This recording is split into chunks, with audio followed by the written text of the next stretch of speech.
Bonsoir. L'actualité du jour est dominée par la libération des proches de Guillaume Soro. 9 collaborateurs de l'ex-président de l'Assemblée nationale ont recouvré la liberté. Ils étaient 19 au total à avoir été écroués.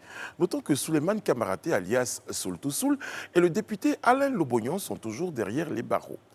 Le président Alassane Ouattara, quant à lui, est en visite d'État dans la Maraoué. Le chef de l'État était aujourd'hui dans la ville de Saint-Fra. Le compte rendu tout à l'heure dans le Live Actu. Comme tous les jeudis, vous aurez droit à votre séance de décryptage. André Bois, Israël Guébo et Edith Brou vous partageront leur analyse. Et ils auront à leur côté le sociologue Koné Fayraman Rodrigue. Ensemble, nous allons passer au peigne fin la riche actualité sociopolitique de la semaine. Et pour finir la semaine, en beauté, en tout cas nous concernant, rien de mieux qu'un bon point de stress avec le porte-parole du ministre des Affaires ministérielles. Mike Danon sera avec nous en toute fin d'émission. Ici, on vous informe, on analyse, on débat, on décrypte l'actualité. Comme vous l'avez tous souhaité, c'est dans le Live Actu. Bienvenue.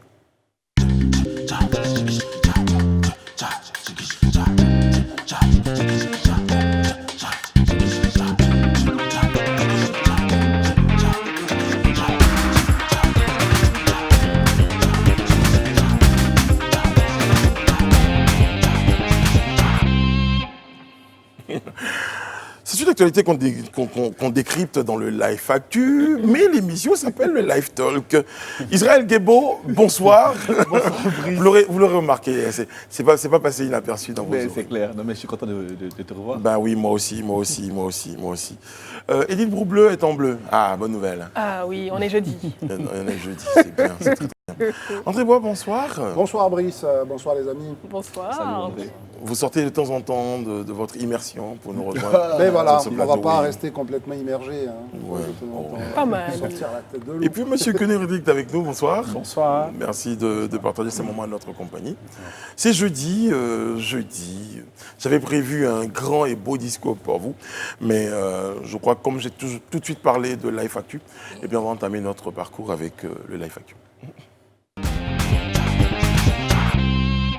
Et nous commençons par la politique. Le président Ouattara, on le disait, en visite d'État dans la région du Maraoué.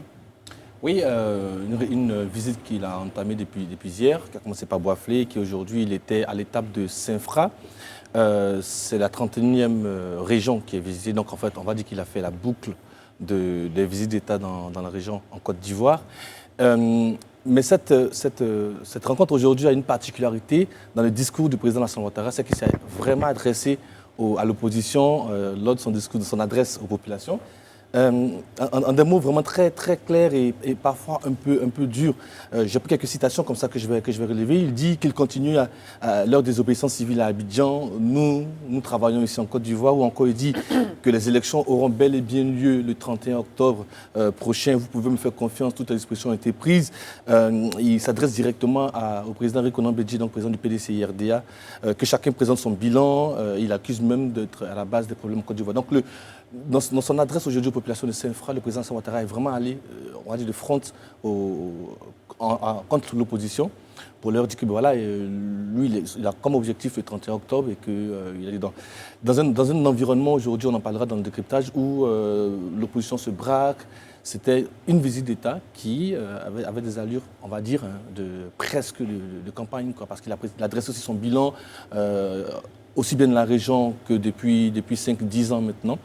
Et quand j'entends des témoignages, enfin des réactions sur les réseaux sociaux, de journalistes, de spécialistes, certains disent mais cette tournée, cette visite qui arrive maintenant à quelques semaines de la campagne électorale a vraiment des allures de campagne. Y a-t-il eu des à côté dans cette visite dans la région de la Maraoué? Écoute, des à côté, je ne sais pas, mais en tout cas, hier, il y a eu un conseil des ministres qui s'est tenu avec des annonces faites, notamment sur des infrastructures sanitaires, électriques qui ont été faites. Peut-être les dons qui sont faits des populations aux chefs de l'État, 45 bœufs par exemple aujourd'hui à Saint-Fra. Donc c'est des choses qui sont coutumes, qui sont habituelles lors d'une visite d'un chef d'État. D'accord. Il n'y a pas eu des hélicoptères? L'histoire de l'hélicoptère. Je ne sais pas. Il y a eu des Il y a hélicoptères eu des hélicoptères pour que le président revienne sur Abidjan. Mais je crois qu'il y a toujours des hélicoptères aussi toujours pour des hélicoptères assurer la aussi. sécurité lors des D'accord. visites du président de la D'accord. République. D'accord. C'est pas un fait nouveau. D'accord, ok. Bon, merci beaucoup. Je me renseignais. Ah. Bon, concernant le dossier de la justice, ben, ce sont les proches de Guillaume Soro qui sortent de prison. Effectivement, on sent qu'il y a de Bonne la... nouvelle, on a envie de Oui, dire. bonne nouvelle, effectivement. On sent qu'il y a de la détente dans l'air. La justice ivoirienne a procédé à la libération sous condition dans la nuit du mercredi 23 au jeudi 24 septembre de 9 proches, sur 19, de Guillaume Soro. Ils ont quitté leur prison et parmi les 9 libérés, 3 des 5 députés, pour la plupart poursuivis pour tentative d'atteinte à la sûreté de l'État et arrêtés fin décembre 2019. Les députés Soro Kanigui, président du RACI, Lukiman Kamara et Soumaïla Yao figurent au nombre des libérés. Les proches de Soro Guillaume, que sont Alain Oboyan, Soul Toussoul, Tefour Kone, ainsi que les 2 frères de l'ancien Premier ministre, ne font pas partie de cette vague de libération pour l'instant. Je pense que leurs avocats n'ont pas encore été notifiés de possibles libérations les concernant. Il n'y a pas encore eu de réaction de Soro Guillaume relativement à cette vague de libération. Pour l'instant, on attend de voir ce qu'il va dire. Est-ce qu'il y aura une conférence de presse comme il a l'habitude de faire, ou un déjeuner comme il a l'habitude de faire, pour annoncer ou donner son avis par rapport à ce qui vient de se passer. Et surtout, ce qu'il faut savoir, c'est que cette vague de libération intervient dans un contexte de tension politique malheureusement grandissante à l'approche de la présidentielle du 31 Et également octobre. qui faisait partie de certaines revendications de l'opposition qui, dans sa liste de revendications. Oui, ça de fait partie de des requêtes, revendications. Mais Brice, si je peux me permettre, moi, cette décision, c'est vrai, elle est à saluer, surtout pour les familles qui vont retrouver leurs proches. Mais pour moi, c'est une décision en demi-teinte et je pense qu'elle doit être complexe. On ne peut pas libérer une partie et laisser d'autres en prison. Il faut que, vraiment, pour décrisper l'environnement politique, l'environnement sociopolitique, il faut vraiment libérer tous les prisonniers qui sont les charges qui pesaient contre... enfin, n'étaient pas les mêmes pour l'ensemble. Est-ce qu'il y a eu un jugement? Non. Il n'y a pas encore eu de- Là, on est d'accord. On en a parlé Bien sûr. la semaine semaine dernière. Il n'y a pas encore de jugement. Ouais. Ils sont en attente D'un jugement. Là, on est d'accord là-dessus.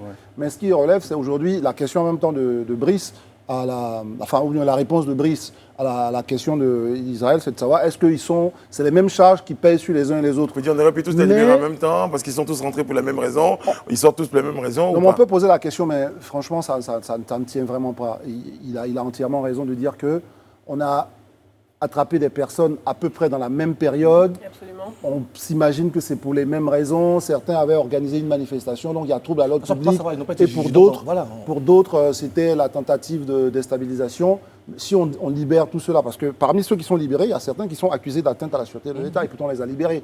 Donc je pense que... Et j'ai entendu Edith dire tout à l'heure qu'on n'a pas pu parler à leurs conseils, tout ça. Leurs avocats. Leurs en tout avocats, cas, n'ont pas bon, encore peut-être été que c'est ce notifiés. qui explique J'espère. ce J'espère. décalage-là. Mais je pense qu'ils devraient être tous libérés parce que voilà, on ne va pas garder des gens en prison, ils ne sont pas jugés, la procédure suit son cours. Et, Il n'y a pas eu d'arrêté définitif concernant voilà, Parce leur qu'après inculpation. derrière, ça donne du grain à moudre à tous ceux qui disent que voilà, le gouvernement actuel essaie de garder des cartes sous la main, des cartes de négociation. Donc, tant qu'on est vraiment dans une sorte de flou comme ça alimente toutes les supputations, toutes les... Il ne faut pas oublier également que cette vague de libération, même si elle n'est pas en griffe complète, intervient après l'intervention de l'Assemblée parlementaire francophone, l'APF, qui avait déploré également le fait qu'il y ait des députés ivoiriens qui soient incarcérés. Il y en a qui sont Vous voulez rajouter quelque chose Encore c'est que vous incarcérés. dites encore deux. Ce que vous avez dit, c'est, je crois, une très belle analyse. Je pense que nous sommes là, véritablement, on est rentré dans le jeu électoral avec des confrontations assez directes. Ouais. Et on voit très bien là comment, je pense, le président qui détient, comme vous avez des cartes de négociation, il essaie de restructurer le jeu en fonction du comportement des uns et des autres. C'est ça. Et je pense que là, il y a l'acteur international qui est rentré en scène. Et ça, c'est très important de le signaler. Dans les arènes de confrontation électorale en Côte d'Ivoire, il y a, je dirais, globalement 4 éléments qui sont stratégiques. D'accord. Il y a d'abord celui qui est en posture de fabrique des règles du jeu. En général, celui qui est au pouvoir essaie de définir un processus électoral véritablement en posant des règles qui sont véritablement un peu à son avantage. Il y a également la question de l'usage des ressources, de l'argent. On va peut-être en revenir sur la question Oui, de bien sûr. la visite. J'ai vu que vous avez posé la question de savoir est-ce une visite d'État ou une pré-campagne. Voilà. Ben, c'est très important, la question des ressources dans le jeu électoral, les ressources financières, comment on les redistribue. Troisième élément important, c'est la question de l'international. C'est ça. Sur la question de l'international, c'est une véritable arène aussi de confrontation entre les différents acteurs qui sont en jeu. Et donc, chacun essaie de mobiliser les acteurs qu'il peut. Là, dans le cas bien précis, dans le cas d'espèce, je pense que c'est une forme de communication politique que le gouvernement lance à l'endroit d'un acteur international qui se fait de plus en plus pressant. Sans vous couper la parole, oui. le représentant de l'ONU qui arrive tout à fait. nous dit qu'on manque de concertation. Tout et à donc, fait. pour favoriser effectivement la concertation, qu'est-ce qu'il faut?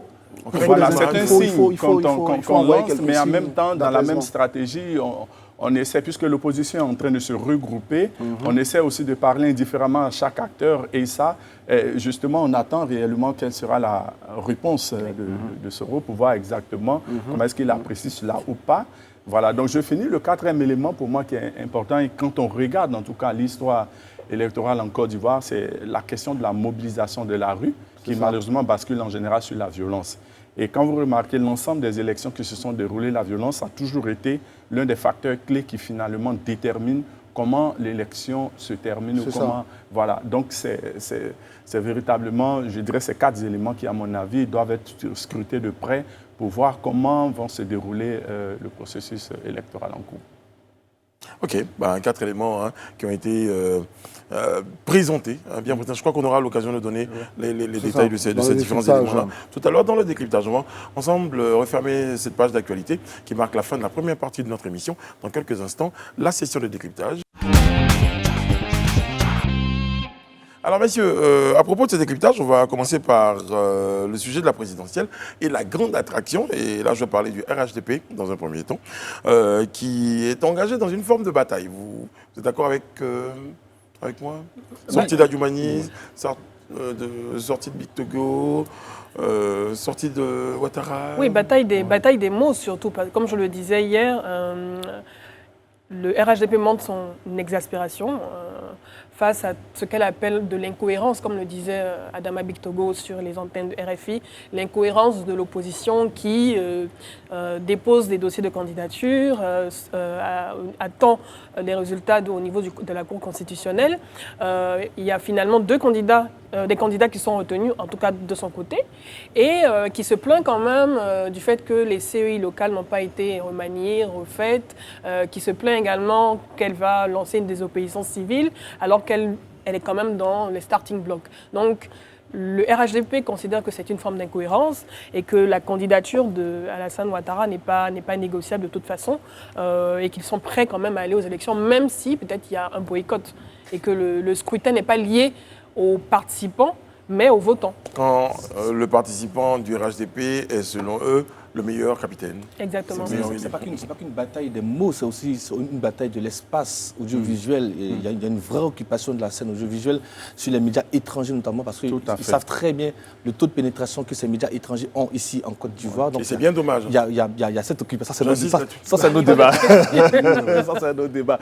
Mais voilà, on a entendu Big Togo sur RFI, on le voit sur TVC, on a vu Mamadou Touré dans un débat de France 24. Donc, ils sont vraiment partout. Parce qu'ils veulent faire passer le message et faire passer le fait qu'eux, ils iront aux élections le 31 octobre. Est-ce que ce n'est pas le maillon faible de l'opposition finalement? Il y a aussi notre réaction, c'est laquelle? Nous, notre réaction, c'est de dire, est-ce qu'au fond, ils n'ont pas raison? Ils ont raison. Pourquoi ils auraient raison? Parce que, un peu plus tôt, l'opposition a occupé le terrain avec cette annonce. Parce que, rappelez-vous que lundi matin, quand toute la presse internationale relaie cette affaire de désobéissance civile. Donc c'est ça, on parle de ça. Donc il faut qu'à un certain moment, le parti au pouvoir, et ça, pour ça je dis qu'en termes d'éléments de langage, ils ont utilisé pour moi les bonnes méthodes.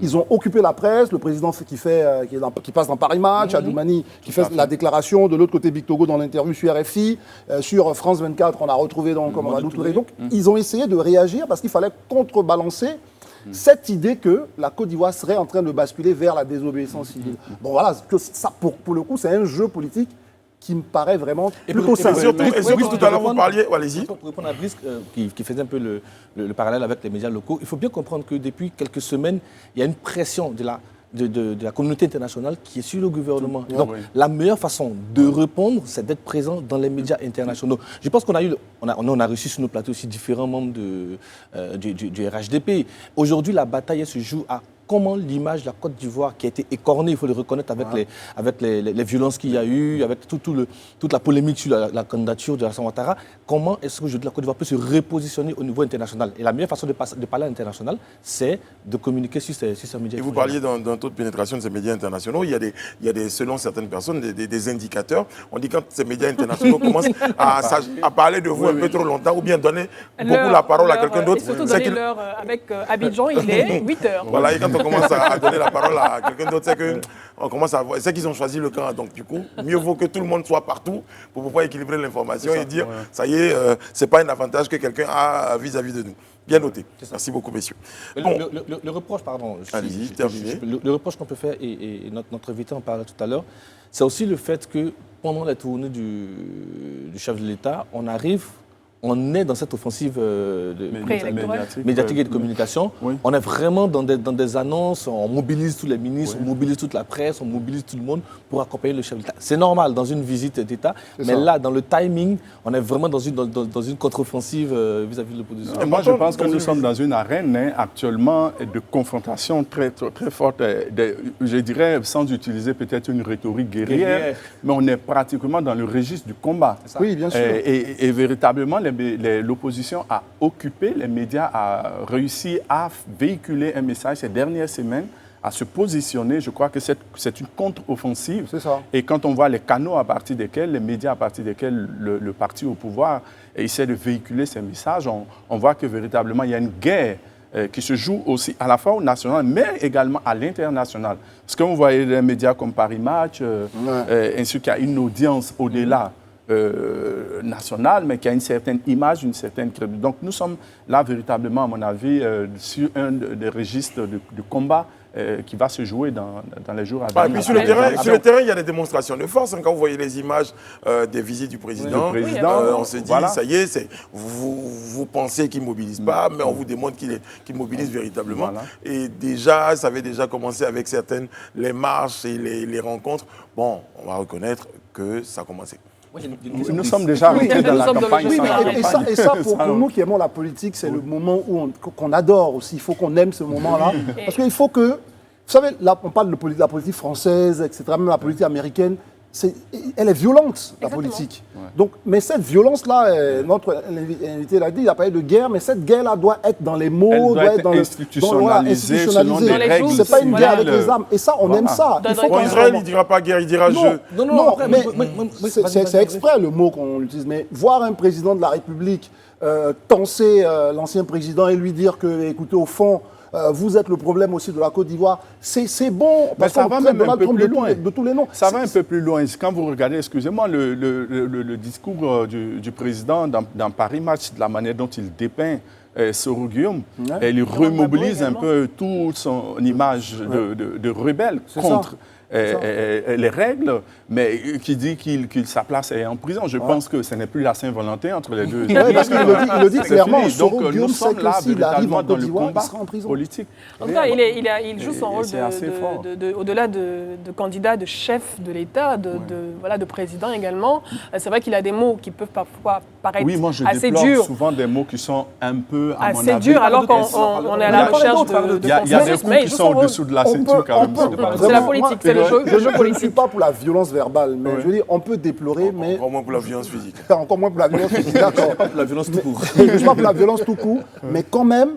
Que le jeu puisse être corsé. Que le jeu politique soit un peu corsé, je pense que ce n'est pas quelque chose qui doit nous, jeunes Et autres comme tu l'as dit, tout on ça doit se passe apprécier pareil aux Oui, États-Unis, aux en États-Unis. Europe. C'est que Ouais. des fois, les campagnes électorales dans ces pays sont beaucoup plus en griffe, Bah, je vous sales, rassure, en termes Donald de mots, Trump affirmait en termes de aujourd'hui coups que s'il bas, perdait les élections, il n'était pas disposé à reconnaître voilà. le gagnant. On a Voilà. même envie de dire, ah là-bas aussi. Ça va en dessous de la ceinture. Donc, Bien sûr. Mais seulement, nous c'est sommes pas dans nouveau. des systèmes dont la démocratie est institutionnalisée de Et jeune. longue date. Oui. Il y a des contre-pouvoirs qui permettent de mesurer, limiter un peu l'impact de ce type de propos. Il y a une culture citoyenne à un certain niveau. Et repositionner dans nos contextes, je crains souvent que de Il y a des tels dérives. propos Puis cette mal finalement soient interprétés, très mal interprétés, qu'il n'y ait pas forcément tous les garde-fous pour limiter un espace de jeu. Parce qu'il y a une éthique Là dans encore, le je vais discours faire, moi, je ne politique. suis pas d'accord. Franchement, excusez-moi. il y a une éthique dans Non. le discours politique. Non, moi, je ne voudrais pas qu'on se dise qu'il y a un discours qu'on peut tenir face à des Africains qui sont un peu infantilisés, qui ne sont pas très matures pour faire la différence dans l'espace public entre des mots qui peuvent être des mots guerriers, mais des mots pour la politique. Bien sûr, les Africains sont mûrs. Il faut qu'à un certain moment, c'est vrai, je comprends qu'il y a une vieille démocratie, et puis l'exemple là est parfait. Ils ont des garde-fous que nous, on n'a pas. La preuve, on doute de notre Conseil constitutionnel, même si à certains moments, c'est les juristes qui ont une longue expérience. Mais aujourd'hui, l'Africain peut comprendre que dans une arène politique, on se cogne un peu, permettez-moi l'expression, et on se cogne pour le bien, parce qu'on veut tous, on aime tellement le pays que on a envie que l'autre me cède la place que je veux du bien pour mon pays. C'est pareil. Quand Mélenchon parle je finis là-dessus. Quand Mélenchon parle de Macron, excusez-moi, vous avez déjà entendu quand les hommes politiques français, quand on parle de Sarkozy, donc je veux dire que c'est vrai. C'est dans les démocraties françaises, mais les Africains sont aussi prêts à supporter ce type de discours. André, je suis pas d'accord avec toi. Pourquoi? Parce que n'oublions pas que les hommes politiques ne s'adressent pas à eux, entre eux, en fait, ils s'adressent aux populations. Nous sommes dans un environnement social, dans un contexte où les populations sont à plus de 50% analphabètes, n'ont pas forcément cette culture politique. Même ceux. Parce que l'analphabétisme politique, je pense qu'il a 90%. Absolument. Donc, la perception qu'un débat rigoureux ou un débat, dur, politique aurait pu avoir dans un pays où il y a 400 ans de démocratie, où les gens sont habitués à cette arène-là, ça n'a pas le même retentissement ici, dans un pays où on perçoit la politique au sens ethnique du terme, au sens régional du terme. Donc il faut en tenir compte dans le discours également. Et André, je ne suis pas d'accord également avec toi. Il faudrait également prendre en compte le fait que, au-delà, ça c'est dans un monde de rêve. En tout cas, ce jeu politique, avec des jeux de verbal, avec des faits, avec du fact-checking comme on dit, mais il ne faut pas oublier le fait que notre pays a vécu des crises préélectorales et post-électorales. Donc c'est vrai que dans le meilleur des mondes, on aimerait voir ce genre de débat, de discours, c'est vrai, assez corsé, mais il ne faut pas oublier la fragilité de notre contexte. Tu as parlé de garde-fous de ces États, de ces pays où on a des institutions fortes qui peuvent essayer de réguler lorsqu'il y a un peu de débordement. Il y a des thématiques qui sont hyper sensibles. Exactement. Et on a une population à 70% jeune qui a grandi malheureusement aussi avec ces crises et qui est parfois manipulée. Donc c'est assez sensible. C'est vrai qu'on aimerait voir ce genre de jeu de verbal, mais le contexte est différent. On est à la recherche de consensus, de réconciliation nationale. On va sortir encore ce mot de réconciliation. La réconciliation, c'est une grosse environnement apaisé. C'est une aspiration. Ce qui est objectif. Vous venez nous expliquer pourquoi c'est les Oui, je crois que ce qui est objectif, on est une jeune nation. On a globalement 60 ans et 30 ans de vie paisible, on va dire, plus ou moins, et avec 30 autres années d'instabilité. Comme ça. 2010, c'est pas loin, il y a seulement quelques années. Et on n'a pas soldé véritablement. Les mémoires sont encore sanguinolentes, je dirais, et véritablement, les gens sont... Des mots. Non, c'est vrai. Comme vous voyez, c'est vrai que les gens ne l'expriment pas de façon quotidienne comme ça, mais des frustrations sont encore présentes. Des psychologues, on ne va pas imaginer dans quel état d'esprit sont les gens. En fait, mais simplement, c'est pour signaler que nous sommes dans un contexte social quand même encore fragile, avec je dirais une culture citoyenne très faible, avec des contre-pouvoirs. Quand je vois la société civile, la société civile n'est pas encore cet acteur qui pourrait jouer Là, on ce est d'accord. médiateur, ce garant un peu de choses. Donc, du Ce coup, contre-pouvoir surtout. les discours qui sont tenus, à mon avis, sont importants. N'oublions pas que, malheureusement, et ça, c'est l'un des traits frappants du discours politique en Côte d'Ivoire, l'identité, le discours, le registre, le paradigme identitaire et ethnique est très fort. Oui, on est et quand d'accord. on convoque cette dimension relève de l'affect. Et elle crée des peurs, elle crée fortement des tensions. Et quand nous sommes dans ce registre identitaire, tout mot qui est prononcé définit l'autre en termes d'ennemi et on crée un espace déjà de confrontation qui peut... Les violences Non, qui émergent, Rodrigue. toutes les violences qui émergent, que vous avez vues dernièrement, il y a quelques jours, je crois qu'il y a une trentaine de morts au moins, mais vous voyez, c'est quand même clair qu'on voit comment est-ce qu'il y a des face-à-face identitaires. Là où nous, on va évoquer l'identité. Moi, j'ai entendu l'opposition, je n'ai pas beaucoup entendu des questions d'identité dans leur discours. Ils contestent. Ça a évolué dernièrement. Voilà, en fait. ils contestent La la candidature d'Alassane Ouattara. Pour moi, c'est un jeu démocratique classique. Alassane Ouattara trouve que c'est Bédié qui est le problème. Pour moi, ce n'est nullement quelque chose d'extrêmement excessif qui va déranger le groupe ethnique de Bédié. Hier, ils ont traité qu'Alassane Ouattara était un problème. Pour moi, ce sont des mots, tant que, de toute façon, la justice ivoirienne punit la diffamation et des mots qui sont des mots censés nous envoyer des problèmes. Donc, tant que ce ne sont pas des mots qui... Voilà, le discours politique doit aussi pouvoir avoir de ces mots qui permettent justement à l'adversaire d'être un peu écorché et de vouloir réagir, mais sans pas que cela sollicite, on va dire, son groupe qui se sent... Mais M. André, il faut tenir compte également de ce que disent vos collègues autour de cette table. Ça aurait pu être résumé par un proverbe. En Afrique, quand tu sais que tu as un sorcier dans ton village, tu te méfies même de balles à blanc. Pour dire que c'est censé être quelque chose naturellement qui ne va rien te faire. Mais quand le contexte est fragile, quand les gens n'ont pas toujours la juste mesure des choses, qu'ils n'ont pas la sensibilisation qu'il faut, ça dépend de comment les gens comprennent le message à la base. Tout en étant d'accord avec vous, pour une fois, vous voyez, je suis d'accord. Non, je vais dire que vous êtes excessivement prudent. Moi, je pense que, voilà, on peut. Pardon, je vais faire le rabat-joie et je voulais juste poser une question. Les manifestations de rue, elles sont interdites en Côte d'Ivoire? Oui, elles sont Jusqu'au censées être... Jusqu'au 30 septembre. Au 30 septembre. Quand je vois les gens dans les rues accueillir le chef de l'État, c'est une manifestation de rue ou pas? Bon. Je demande ma langue au chat. Abordons le sujet et c'est là qu'on va mettre une transition qui n'existe pas. Voilà. Et, on va parler d'autres... C'est une bonne question. Oui, bonne question. Je relève que c'est une bonne question. Voilà. Alors, on va aborder justement, on parlait tout à l'heure de l'opposition, de cet appel de l'opposition là, à la désobéissance civile, au terme d'une rencontre qui a eu lieu au siège du PDCI. Oui. Voilà. On en parle un tout petit peu, si vous voulez bien. Alors, sur ça, notre invité sociologue... Comment vous analysez cet appel? Pourra peut-être se prononcer. Moi, j'ai toujours pensé que... Et il a dit tout à l'heure, il a parlé des manifestations sont en général...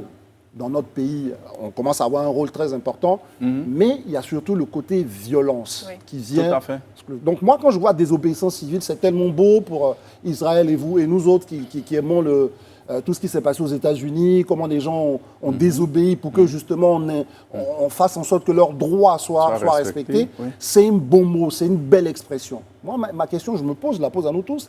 Est-ce que nos hommes politiques croient vraiment en l'essence même de ces mots? Est-ce qu'ils pensent que la désobéissance civile classique, où les Ivoiriens se lèvent, disent on en a marre, sans casser, est-ce qu'ils ont foi en cela quand ils nous annoncent la désobéissance civile, ou en réalité, il y a quelque chose derrière? Ce que je veux juste rapidement, en quelques secondes, j'ai parlé en off de marketing politique. Je pense que même en prononçant ce mot, c'est vrai qu'il y a eu un tonnerre d'applaudissements ce dimanche lorsqu'il a prononcé ces mots devant tous ses collègues opposants, mais on aurait tout de suite eu on va dire en griffe, la procédure, en tout cas comment il comptait mener effectivement les modalités de cette fameuse désobéissance civile. Mais si c'est juste pour dire un mot et le prononcer parce que ça fait en griffe joli, là finalement on est juste dans les mots en fait. Parce que les militants, je veux dire les partenaires, attendent concrètement. Qu'est-ce que ça veut dire?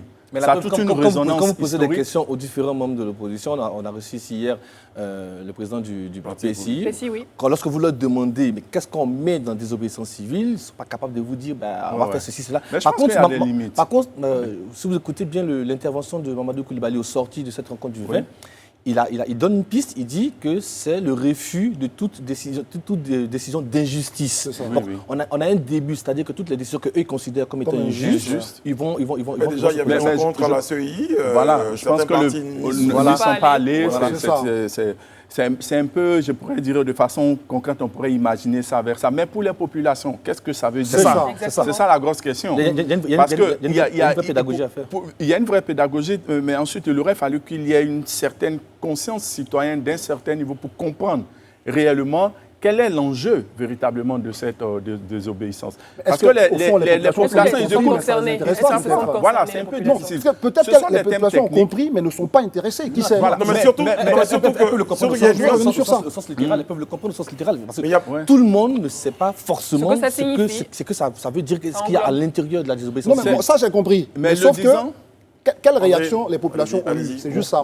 Si elles ont eu une forme de réaction qui est la passivité, c'est que finalement, elles ont compris, mais ça ne les intéresse pas. Peut-être, je ne sais pas. Première possibilité. Oui. Moi, je crois que je disais tout à l'heure que l'un des 4 éléments que j'ai mis en avant dans le jeu électoral, cette question de la mobilisation de la rue et qui peut inéluctablement basculer vers la violence reste une ressource des acteurs politiques. C'est-à-dire, garder le concept avec son flou permet également d'en définir je dirais, plusieurs marges de manœuvre pour les acteurs. Parce que le préciser aussi peut enfermer. Mais pour moi, je pense que ça peut être aussi une stratégie. Mais derrière... Edith ne peut pas dire qu'elle n'est pas d'accord. Mais derrière... On va laisser M. Kone finir en 30 secondes. Moi, je suis presque sûr que cette désobéissance civile va forcément basculer progressivement vers des actions de violence. Ça, c'est sûr. Les populations le comprendront en fonction, je dirais, de toutes les frustrations. C'est bien noté, Edith. C'est vrai que, Kone et Rodrigue, vous dites que ce mot désobéissance civile, lorsqu'ils l'ont prononcé, ils ont laissé un peu de flou, une sorte de certaine marge pour pouvoir inclure des éléments au fur et à mesure. Mais ce que je dis, les populations, de toute façon, ne se sentent pas concernées. Pourquoi il aurait même suffi, parce que lorsque, au niveau de la CEI, personne ne se présente au niveau des partis politiques. Comme on l'a dit, ça concerne uniquement finalement les partis politiques parce que la population, on aurait par exemple, en tout cas le président Ekonon Bédié aurait peut-être dit, ok, désobéissance civile, à partir de demain, je veux voir tous les participants, ville morte ou bien avec des bandeaux rouges pour manifester pacifiquement votre désapprobation ou ce genre de choses. Mais on a juste eu un mot. Il n'y a pas eu de modalité. Oui, bien sûr. Edith, ce que je veux dire, par exemple, c'est qu'on a déjà entendu des décisions qui ont été prises avec la mention « attendez le mot d'ordre ou les mots d'ordre des différents partis ». Les populations ont peur des violences auxquelles elles ont assisté ces derniers jours. Je ne pense même pas que y a suffisamment de mobilisation qui puisse entraîner les populations dans la rue. À mon sens, actuellement. On n'est pas encore à ce niveau-là, je pense. Mon analyse sur ce flou et ce mot envoyé comme ça, sans précision, peut, et je peux me tromper, mais peut correspondre au fait qu'aujourd'hui, il y a un vrai défi d'unité interne au sein de l'opposition. Oui, tant que l'opposition n'est pas unie, elle-même, elle ne peut pas donner un mot. Je viens. Non, du tout. Elle n'est pas unie. Laissez-moi aller jusqu'au bout. On va laisser Israël Le 20 septembre, tous les partis d'opposition sont convoqués, sauf Afin-Guessan, à Montano. Le lendemain, le président Bédié reçoit Afin-Guessan. Après, il reçoit le GPS a reçu, oui, aussi. Donc, on voit très bien que tout le monde n'est pas logé à la même enseigne. On dit que oui, l'opposition est ensemble, mais on voit bien qu'il y a un premier groupe où tout le monde partage la désobéissance civile à partir du 20 septembre, un autre groupe où chacun est reçu l'un après l'autre, et puis il y a un troisième groupe qui est quand même dans l'opposition, qui est KKB, qui dit moi, je ne suis pas concerné par ça. Donc, à partir du moment où vous n'avez pas une unité solide et claire, vous ne pouvez pas donner un mot d'ordre précis qui sera pris. On parlait de mobilisation, mais pour mobiliser, il faut être uni. Donc, je pense que, de mon point de vue, le premier challenge aujourd'hui pour l'opposition, c'est d'arriver à se mettre ensemble, à s'unir, parce que même au sein de certains partis politiques, on voit bien qu'il y a une certaine dislocation. Donc, il faut arriver à parler d'une seule voix. Ou peut-être qu'ils sont que derrière la lecture. Quand dans une opposition, on fait un tour de table rapide, quand dans une opposition, on a quand même le PDCR derrière, qui est un poids politique. On a quand même FPI Tendance Gore, qui est quand même important. On a l'UDPCI qui arrive. On a le Mamadou Koulibaly. On a Mabry Touakeuse. Moi, l'argument de l'union, je comprends. peut-être dans son esprit, Israël, il le dit depuis, c'est peut-être une union pour un candidat. Mais une union pour les actions, je pense qu'aujourd'hui, Tous sont d'accord. tous sont d'accord pour agir. Maintenant, il se trouve que, là où et rapidement, hein, je disais tout à l'heure que j'étais en désaccord avec Edith, pour moi, ce n'est pas une question de les populations ne veulent pas. Non, les populations n'ont pas. Parce que nous sommes là, nous constatons des faits, nous sommes factuels. Aujourd'hui, ils ont appelé à la désobéissance civile sans en connaître vraiment les modalités. Alors mais pour justement, l'heure, à ce niveau, personne n'a encore il y a réagi. une nuance. Il y a une nuance, s'il vous plaît, Israël. compris. Il y a une nuance d'ailleurs que notre invité hier avait relevée. On n'est peut-être pas au niveau de l'appel à la désobéissance En civile. fait, il y a Ça un avait été planning auquel mentionné on n'a pas peut-être. été encore... André, je pense que là où tu il nous a pas parles- été Mais donné. nous ne sommes pas très loin de l'élection. Je pense qu'il faut que l'opposition, si elle veut véritablement se positionner, voilà, Oui, il faut clairement... Elle est peut-être dans le temps de l'organisation de... Et c'est vraiment ce que je disais, André, je pense qu'on ne s'est pas bien compris. Je disais que si aujourd'hui il y a un flou, s'il n'y a pas de mot d'ordre précis, ça vous donne le temps à cette opposition-là de se rassembler s'entendre, véritablement, de s'entendre. de sur ça. s'organiser. Oui, c'est ce que je dis. s'organiser. Et donc, pour l'instant, Oui. on n'a pas l'impression qu'ils sont tous organisés ensemble. Oui. Donc, c'est pour ça qu'il y a encore des consultations qui sont faites. C'est ce que je disais, en fait. Ah, À d'accord, mon avis, il y a la J'ai compris figure, nuance. il y a, la figure de Laurent Gbagbo qui n'est pas directement là présent, mais qui joue véritablement beaucoup dans cette capacité à pouvoir créer une union autour de cette opposition. Et puis, n'oublions pas Parce que... que- Ouais, ouais. Cette tension qu'on voit très bien au sein du FA à Finguessan et Tendance Gore, véritablement dit pour beaucoup les désaccords au sein Oui, à mon bien sûr, avis, bien sûr.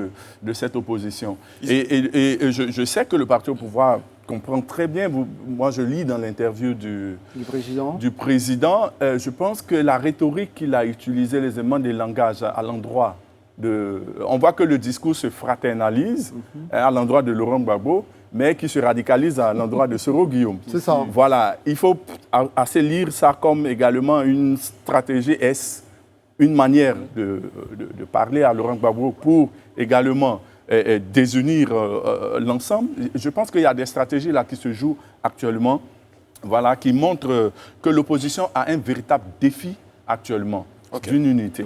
Israël, on termine avec Oui, vous sur ce On se point. rend bien compte qu'aujourd'hui, et vous le dites, c'est vraiment essentiel, il y a une voie de mobilisation qui manque. Aujourd'hui, le président Rekonan Bédji, donc président de PDCLIA, a revêtu le manteau de chef de file de l'opposition, un habit qu'il n'a pas l'habitude de porter. Oui. On sait que dans l'opposition Côte d'Ivoire, il y a des voix qui mobilisent, il y a des voix qui portent. Et aujourd'hui, ces voix-là manquent. Et donc, ça pèse vraiment dans tout ce qu'ils ont, tous les appels qui sont lancés, toute la mobilisation qui est faite. Et de mon point de vue, je vais finir par ça, je vais le redire, il faut qu'à un moment donné, l'opposition, qu'elle soit d'un camp ou d'un autre, arrive à parler d'une seule voix pour pouvoir mobiliser les Ivoiriens. Moi, je pense qu'elle parle d'une autre voix, sauf qu'elle est inaudible. Simplement, les gens n'ont pas envie de la Non, suivre. non, pas forcément. Je Mais pense qu'il y a même si on ne dit pas intérêts. forcément, mais on va me dire que c'est une question de calendrier. Mais depuis, quand même, bon, je ne suis pas en train de dire, bon, il faut qu'ils manifestent, mais ils ont dit qu'ils veulent manifester. Sauf que jusque-là, on constate que Je rien ne se répète, passe. peut-être qu'ils s'organisent. monsieur. André, tu vas regarder, même Et si, puis, même si il il faut y a certains voir, qui sont d'accord pour le boycott, d'autres qui ne sont pas d'accord pour le Pas boycott. forcément, Ils oui. ne sont pas forcément Il y a encore Je pense des que les dissensions, logiques en fait. sont... Parce que qu'est-ce qui se joue si on part simplement sur l'élection avec les 4 candidats? Vous verrez, autant à Finguessan que Bédié veulent avoir quand même l'électorat du Absolument, FPI. absolument. Bien sûr. Voilà, Mais donc c'est pourquoi je dis la figure de Laurent Gbagbo est stratégique. Actuellement, c'est l'acteur qui est en arrière-plan, mais qui est l'acteur, je dirais, en pole position, qui peut déterminer les règles du jeu. Donc tout le monde ne veut pas forcément aller au boycott, mais chacun veut se positionner comme celui qui pourrait, si Afin Guessan arrive à rafler la mise, c'est très intéressant pour lui. Est-ce Donc, que finalement, ce n'est pas l'invisible visible qui est attendu, c'est-à-dire le mot Voilà. d'ordre peut-être de Tout Laurent à fait. Gbagbo, Voilà. qui est Oui, on est d'accord là-dessus. leader de c'est cette l'acteur le opposition. plus influent Voilà, le plus actuellement. influent. On n'oublie pas que la scène. stratégie, l'une des stratégies, enfin je ne vais pas dire que je connais toute la stratégie du PDCI, mais on sait que la stratégie principale du PDCI, c'est de préempter cet électorat de Laurent Gbagbo pour pouvoir faire basculer les choses au niveau de l'élection. Donc, qui va le réussir? Je pense bien que Afin Guessan a compris ça. Et c'est Voilà. pour ça que Il voulait dans, pas avoir dans sa le risque. réaction Voilà. par rapport à la désobéissance civile, il se dit, je m'aligne pour le moment même. Tout à fait. pour montrer déjà que j'appelle à la désobéissance civile, à mais fait. au moment de l'élection, puisqu'il n'est pas encore retiré complètement de l'élection, il va dire, bah, écoutez les gars, Oui, oui. vaut mieux que vous me rejoigniez face au PDCI et au RDR. Je crois que c'était la plus bonne décision pour lui hein, dans le contexte Alors, je actuel. retiens juste que sur ce plateau, on a de grands scénaristes. Voilà, en fait, c'est ça. C'est de la politique. On est bon en Bon, perspective. dans dans tout ça, il y a la communauté internationale qui regarde, qui finance, qui soutient, qui a son mot à dire, qui dit des choses, qui s'exprime en vrai à travers des communiqués. Donc le communiqué des États-Unis, de l'Union européenne, des Nations Unies, et les amis de Mme Edith Boubleu, de la Cour Qui sont africaine. ses amis? Ah, d'accord. Ah bon, je me reconnais Non, pas. parce qu'elle traite souvent des sujets de la Cour africaine des droits de l'homme et des peuples. Alors, Un mot sur ces réactions. Oui, Maurice, c'est très frappant, très flagrant comment l'attitude de la communauté internationale ressemble étrangement à une certaine époque en 2010. Avec des mots qui sont choisis, la communauté internationale s'inquiète de la situation en Côte d'Ivoire. On voit comment l'ONU dépêche un émissaire, comment est-ce que l'Union européenne fait un communiqué. Donc, on est vraiment dans cette approche-là. Et ça m'interpelle.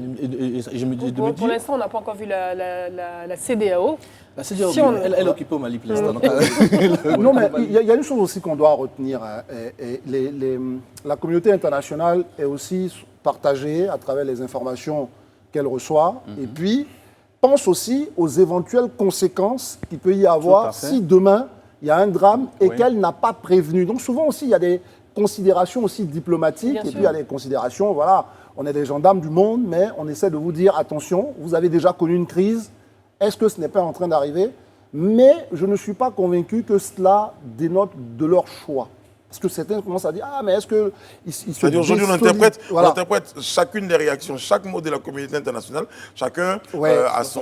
Comme s'ils choisissaient un camp. Voilà, avec, on est encore dans le langage diplomatique. Dans le langage diplomatique, on je pense. On ne va Ouais, pas ouais. véritablement, Parce on que essaie de ménager un peu Les le États-Unis, jouet, là. tout comme l'Union européenne, la le chèvre. haut représentant de l'Union européenne, ont choisi les mêmes mots, hein, élection libre, Ouais. transparente Oui. et inclusive en Côte Ce sont d'Ivoire. les grands principes. Ils ont également rappelé le droit à manifester pour les populations. Donc c'est à peu près le même wording, la même rhétorique Là également. où on va peut-être sans doute rejoindre Israël, c'est qu'à un certain moment, un pouvoir qui est en place, même diplomatiquement, n'aimerait pas ce genre de Oui. publication de C'est la clair. part de Sûr. ces Oui, pays. il y a Donc des forcément, publicités. on va dire que le premier qui est dérangé par ces déclarations C'est l'État. publiques, c'est le pouvoir en place. Bah, ils le Mais- font bien savoir en disant, ils Ouais. le manifestent bien en disant, Ouais. on ne recevra pas des ordres ou la communauté de l'extérieur. C'est drôle, à une époque, c'est d'autres personnes qui disaient. Oui, Et pour l'instant, j'ai. Mais est-ce que ça va aboutir au même scénario? C'est ce qu'on ne sait pas. Non, Parce justement, qu'on est Moi, des scénaristes, mais je crois que- attention, on ne connaît pas je crois tout. qu'il ne faut pas aussi globaliser la communauté internationale. Hein. Il y a des acteurs qui sont plus influents que d'autres et c'est sûr que dans notre élection, voilà, la position de la France reste une position audible, hein, très forte, fortement, qui a des chapitres très... Moi, je suis un peu curieux de savoir pourquoi. Déjà, pour le troisième mandat, je n'ai pas véritablement vu l'idée du troisième mandat, beaucoup de condamnations dans un premier temps. Il y a Bah, pas il n'avait eu- peut-être pas envie de condamner. Oui, mais bon, enfin, Oui, mais condamnation enfin, oui. dans le sens, je veux C'est la dire... conclusion, c'est ça. Voilà, quand on parle de principes démocratiques, en général, dans certains pays, automatiquement, on l'a vu dans le cas du Togo, C'est on ça. a vu même, bon, avec le Rwanda, plus ou moins, on n'a pas voulu trop en parler. Mais voilà, dans certains, avec Kabila, c'était quand même assez audible. Assez audible. Mais dans le contexte- L'argument qui ont brandi, c'est de dire qu'on attendait que le Conseil constitutionnel se prononce. Oui. C'est Voilà. ce qui a été Voilà. marqué Ça dans fait les un moment. communiqués. Voilà. Donc, il Non, à y a des l'analyse. principes de base et en général, les uns et les autres s'arc-boutent sur ces principes. Mais moi, je crois que ces principes sont très vite dépassés par le jeu des intérêts au niveau de la communauté dite internationale. Internationale, ouais. C'est un ensemble d'acteurs qui a des logiques aussi différentes. Moi, je me pose toujours la question de savoir, en Côte d'Ivoire, quel est l'acteur qui garantirait davantage, je dirais, les intérêts, parce que les intérêts, ils sont à la fois économiques, Oui. mais aussi ils sont stratégiques parce que nous sommes dans la sous-région, vous l'avez rappelé tout à l'heure, il y a la question du Mali, mais il y a la question du terrorisme, du djihadisme. Quel est l'acteur qui, dans ce scénario, peut garantir davantage une stabilité des jeux d'intérêt? Donc je crois que cette dimension rentre dans l'interprétation des règles démocratiques. finalement. Rappelons nos souvenirs qu'à une époque, c'est l'ONU qui a certifié des élections ici et tout le monde a pris pour agent comptant. Non, pour ça, c'est pas que tout le monde a pris pour un agent comptant. L'ONU était, selon nos textes légaux, un certificateur. C'était dans le code électoral et tout. Donc, on ne peut pas... C'est pas ça le reproche. Mais moi, pour rester vraiment dans l'analyse de Koné Rodrigue, une chose est sûre, la communauté internationale, qu'on l'appelle comme ça ou pas, les intérêts de cette communauté sont qu'il n'y ait pas de mort. Moi, je pense que ni de violence. plus il y a des dégâts Oui, oui. à ce niveau-là, Plus. la communauté commence à se retirer Positionner, de son soutien éventuel. Et donc, pour moi, c'est ça qui va jouer, parce qu'ils n'aimeraient pas être éclaboussés par un supposé génocide, par des Tout à tueries fait. massives, des choses comme ça. Après, même quand on est mal élu, la communauté internationale se retrouve Voilà. toujours un moyen de composer avec vous. S'accommoder. C'est ça. Et pour moi, c'est sur le côté, comment on va maltraiter les opposants, ou comment ceux qui vont à un certain moment prendre le pouvoir, si c'est l'opposition qui prend, comment ils vont traiter ceux qui avaient le pouvoir. Et donc ça peut jouer au niveau de l'attitude de la communauté internationale. On l'a vu au Mali, la communauté internationale a condamné la prise de pouvoir par les militaires. Mais aujourd'hui, et puis après, on a organisé des sommets, on renégocie, on rediscute. Bon, enfin, parce que derrière, il n'y a pas eu de tuerie massive, il y a pas personne n'est le mort, sang n'a ça pas s'est été passé, le versé. sang n'a pas été, voilà, et comme elle le dit. Voilà. Je pense bon, que ça, c'est peut-être stratégique. Hein. De toute façon, un pays n'a pas forcément d'amis, mais ce sont des intérêts perpétuels de toute façon. Donc, on parle de géopolitique. Oui, bien sûr, Ils ont, bien sûr. ils ont des bases militaires. Quand je prends l'Union européenne, les États-Unis, ils ont des bases militaires également. Donc, Oui, je pense que ça va beaucoup jouer. C'est pourquoi je disais en entrée de jeu que l'international reste l'un des facteurs véritablement importants qui jouent. Vous vous souvenez ici, dans nos élections, quand on débattait sur ce même plateau, sur les différents courriers que les uns et les autres envoyaient, et aujourd'hui on voit la portée, c'est ça aussi. C'est-à-dire qu'à force d'écrire, ou bien même de taguer sur les réseaux sociaux des présidents. C'est-à-dire qu'on tague Macron, on tague Donald Trump, ça finit par, bon, pour en rire, mais ça finit par pousser le pays à réagir pour ne pas qu'on les taxe moi, je crois d'être restés que immobiles. actuellement, à l'heure actuelle, l'opposition, je pense que c'est l'un des leviers sur lesquels l'opposition veut véritablement jouer. Ouais. Parce qu'en interne, comme je dis, dans la fabrique des règles, le pouvoir en place a eu une longueur d'avance. Voilà, quand on regarde le cadre institutionnel légal du processus électoral, on peut bien comprendre qu'il y a eu un manque de consensus avec l'opposition. L'opposition étant en marge actuellement essaie très bien de redéfinir les règles du jeu en essayant de s'appuyer sur le levier international qui devrait permettre peut-être de renégocier certains espaces. Ça va être la question justement pour ce tour de table concernant cette question. Est-ce que vous pensez aujourd'hui que l'international constitue un élément de pression ? Bien sûr, forcément. À mon avis, je pense qu'il... Parce que je ne pense pas que le président de la République actuel, qui, on va dire, par l'appui également de la communauté internationale, voilà, en 2010 a eu l'effectivité de son pouvoir. Je dirais, même si on dit, oui, on brandit la question de la souveraineté à nouveau, mais en même temps, on est très bien conscient que les positions de l'international peuvent influer et changer un peu les je ne suis pas sûre. Vu le temps, quand je prends le courrier, le communiqué de l'Union européenne et la réponse qui a suivi au niveau du gouvernement, on a vu la fermeté en tout cas et le fait qu'on n'accepterait pas que il y a une ingérence extérieure dans notre politique. Donc, moi, je ne pense pas que cela puisse avoir une incidence. On aura d'autres communiqués, on aura d'autres signalements, d'autres alertes. D'autres visites, d'autres rencontres. Parce que je crois que si on va vers cette mobilisation de la rue, mais dans un répertoire, un registre violent, c'est sûr que la communauté internationale... Si la désobéissance civile est effectivement suivie de violence, malheureusement... Moi, je reprenais tout à l'heure, en fait, André, à une question, notre invité qui demandait, mais qui est dans la communauté internationale, quel est l'acteur aujourd'hui, et c'est pour ça que je parlais de l'ONU, c'est vraiment la centrale, pardon de l'expression, vers qui remontent toutes les décisions et qui va, elle, après les Mais l'ONU est un acteur massif. Hein. Absolument, oui. Ouais, vous voyez très bien. C'est pour ça qu'il faut le parallèle avec 2010, où on a vu que même la France avait recours à l'ONU. C'est vrai que c'était écrit et inscrit. Bien sûr, il y a eu l'Union européenne.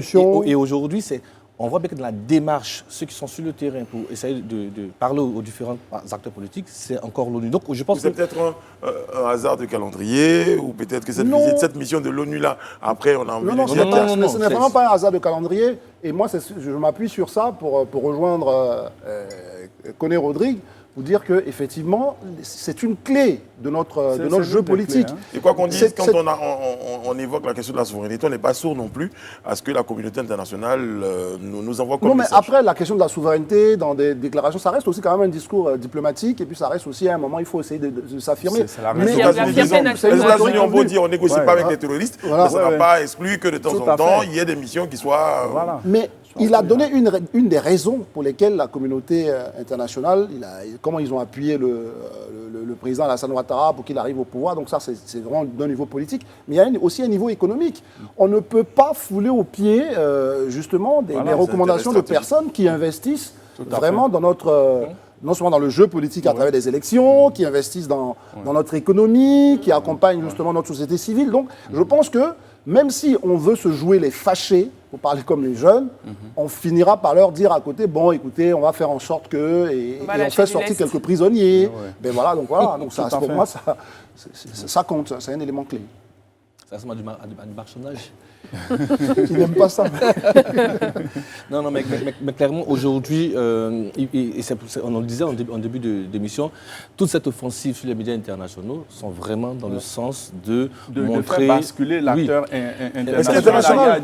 Parce que, pour reprendre la question, vous avez parlé de l'économie. C'est ça. Actuellement, c'est vrai qu'aujourd'hui, la Côte d'Ivoire a diversifié ses partenaires. On voit que la Chine est quand même très bien positionnée. Ouais. Mais, excusez-moi, je pense que politiquement, la France reste encore forte.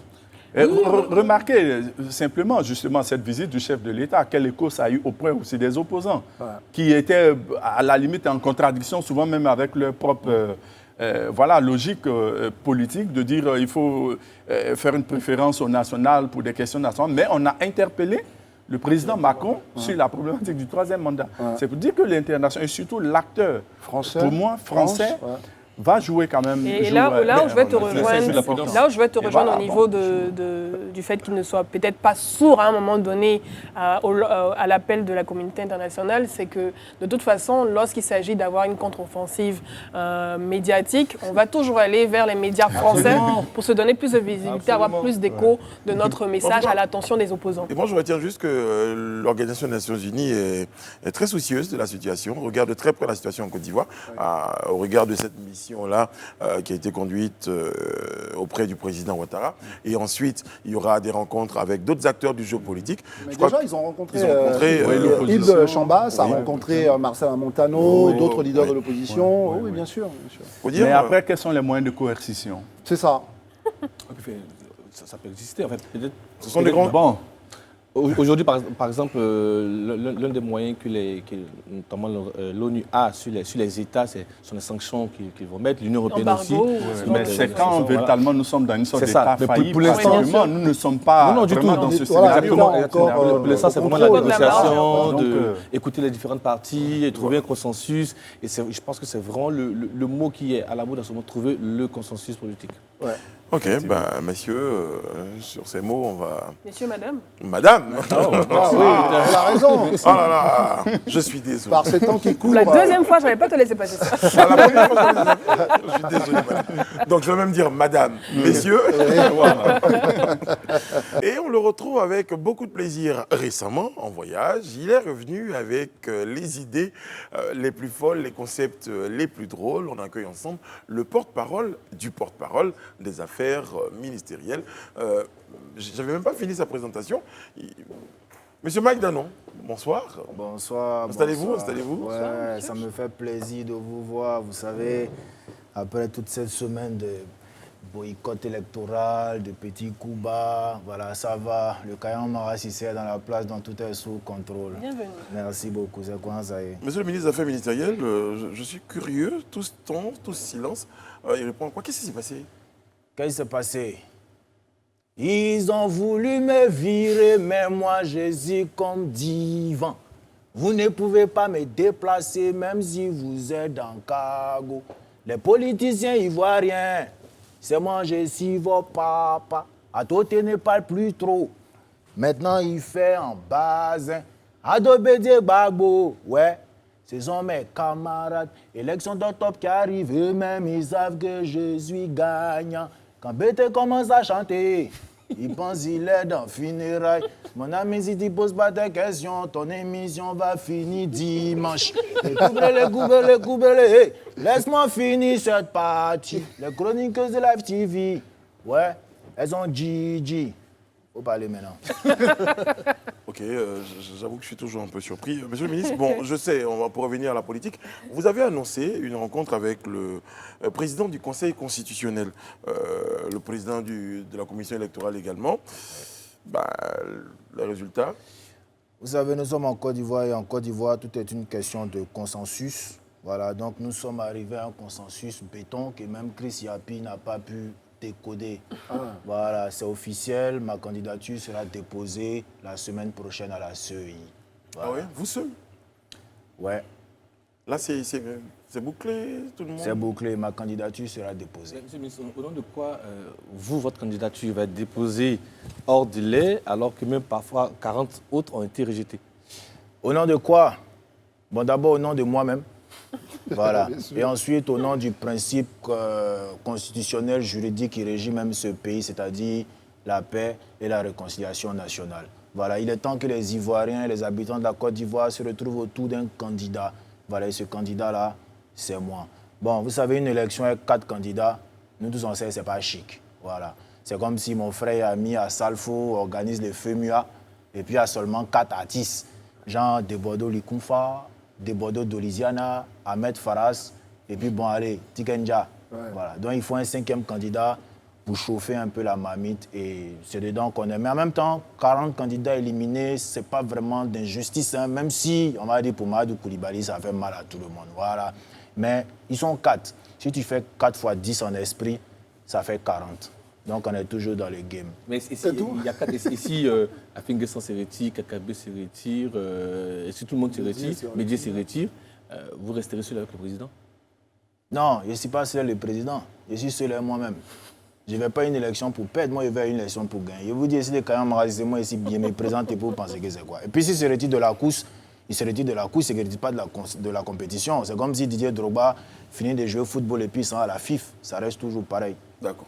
Monsieur le porte-parole, moi ce que je veux savoir, comment vous allez réussir à gérer tout ça financièrement en si peu de temps? Je sais que vous êtes très bien habillé ce soir. Ouais. Peut-être qu'il y a des liasses de billets dans votre boubou. Les finances, mais est-ce que vous êtes capable? Les finances n'ont jamais été un problème. Vous ne pouvez pas faire de la politique. Monsieur, pas d'argent sur le plateau, s'il vous plaît.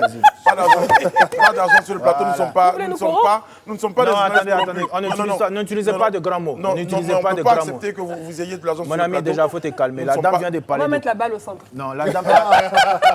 Attendez, rectificatif. La dame vient de parler de corruption. Il faut savoir ce qu'on fait dans la vie. Ça, c'est 1 million. Voilà, madame, si elle met ça en dessous, quoi. Ça, c'est un dessous de table. Oui. Voilà, on appelle ça la corruption.